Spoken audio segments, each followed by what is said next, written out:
Nina, you okay? Okay, we're dancing.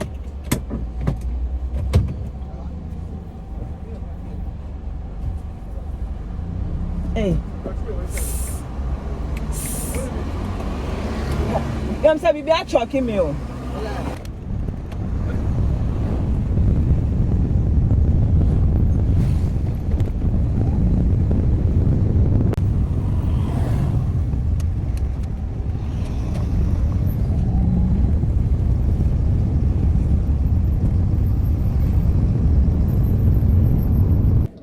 Hello guys, welcome back to my diary.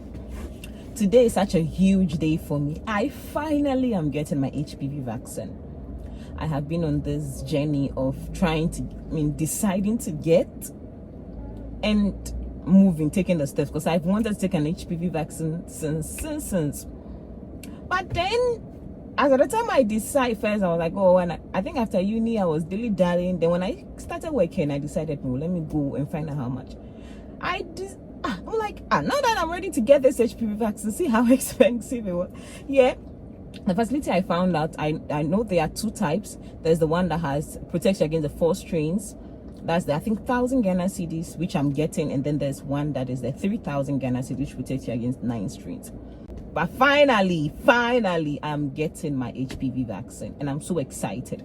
Someone will be like, what's all this excitement about? What's an HPV vaccine, and what does it protect you from? When we talk about an HPV vaccine, or the HPV vaccine, HPV vaccine protects you from the HPV virus. And the HPV virus is not, which is human papilloma virus. It's not just a strain of virus. It's about over 90 strains of viruses that can cause infections. It's sexually transmitted.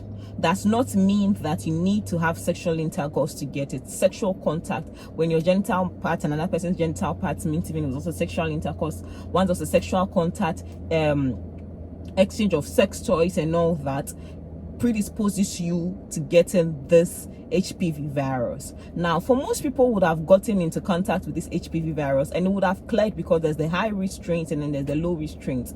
Most people would have gotten in contact with the low risk strains and would never have even noticed that they had they had gotten in contact with this, because their body would have cleared it off once their immunity is strong. Now there's the high risk strains, or they are the high risk strains that causes the genital warts, that causes the cancers like the cervical cancer, for which is 98% or 99% causes. Then some strains also cause the there's the anal cancer, there's the penile cancer, there's the oral pharyngeal cancers, which some strains of HPV virus can lead to, which is why the vaccination is such a great deal. Who are advised to get this? Usually this vaccination is rolled out to children adolescents between 9 to 14 years, because it's advised, since it's sexually transmitted, it's best given before they become sexually active. Ghana just recently rolled out a program that was last year, 2025, for a nationwide vaccination after piloting it in 2013. So for most of those watching in Ghana, like now, this vaccine is not, it's been in the country since 2013. It was piloted in the Greater Accra region, in the Central region and the Northern region. I'm not too sure of the Ashanti, but I know Greater Accra, Central and Northern region was piloted in these 3 regions, I'm sure of.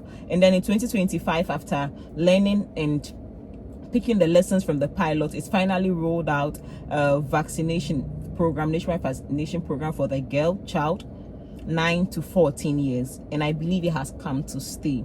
But before then, a lot of private hospitals, some of the government hospitals have been given these vaccines. I think they import it especially for the adult, and they give it up in 3 doses. So for the adults, you take it 0 month, 1 month after, and you take it 6 months after your initial dose.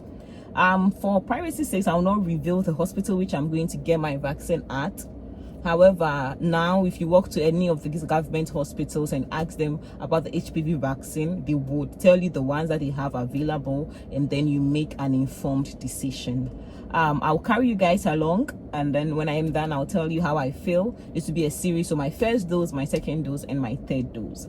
And also, even if you've been sexually active, even though we said the vaccine is for girls who are, preferably young adults or adolescents because they have not been sexually active. Even if you've been sexually active, please go for your routine screenings and then discuss with your healthcare providers based on the protocols at their place. For the adult, I know it's after 15 to 26, then you also can take it. There's also the extended one of 27 to 45.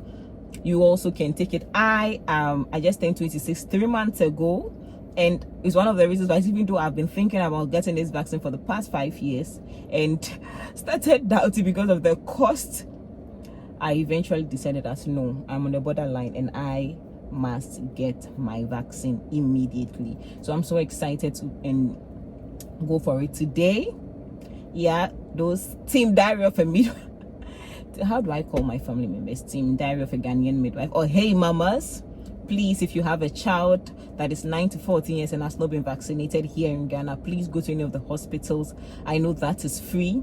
And if you have a teenager who is beyond the age of 14 and is in the 15 year, you have a young adult as a child, as a sister, please encourage them to still get their vaccines. Better late than never. Even within the 27 to 45 year group, please go to your healthcare provider, discuss with them. I'm sure they will assess the benefit, the pros and cons. They may even do the screening for you and decide whether you are eligible for the vaccine.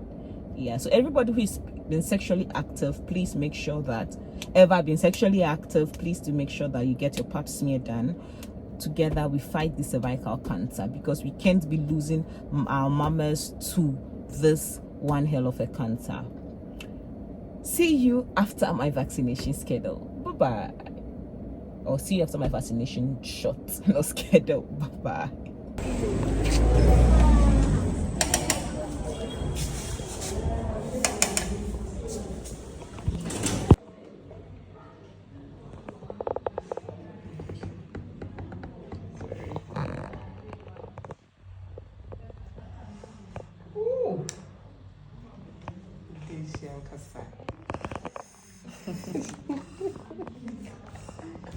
Hey, why are they? Okay,